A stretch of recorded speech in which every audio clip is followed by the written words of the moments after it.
الله الرحمن الرحيم مقعي وعبد القان علي محمد أصحابته قيمة الشرفت له أو كحرن جنال التكنولوجيا دي تلبحنت لجان أونلاين وأنا السلام دمانتين سلام كدب كورسدي وامحي كمبيوتر وأن سو شرحيني إن بدن أيام ما أنت وحن سو قارني قنتي قبل قبل دي إن هذا أنا وفرح سنة أنا هل كان سو قارنا ما أنتي كورسدي وحي كومنات إلا 16 وحن كسر النوح اللي هذا كمبيوتر qaybaha uu iska leeyahay oo ay ugu muhiimsanaayeen hardware iyo software data user dabcan intaasoo dhanba casharada hore ayaa ka heli kartaa.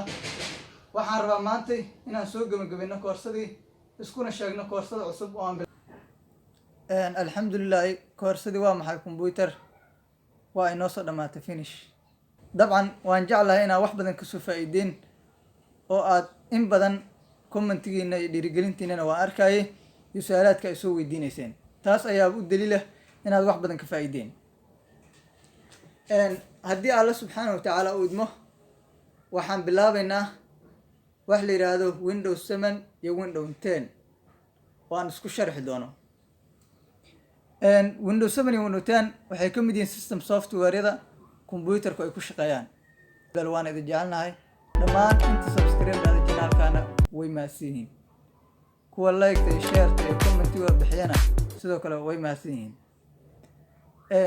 koorsadaasna waxaan rabaa inaan si fiican iskula socono. marka war badan ma jire subscribe-tana ha hilmaaminina channelka, inaad sii share gareydaan oo asxaabta u baahan casharada loo gaarsiin isku daya. subscribe-tana inaysan lacag ogaado energy-geenu inuusan lacag aadi ku bixinin ogaada ayadana. waa mahadsantihiin saaxiibayaal. kulan dambe oo xiiso leh isniinta dambe 11 saac iyo waqtigan oo kale.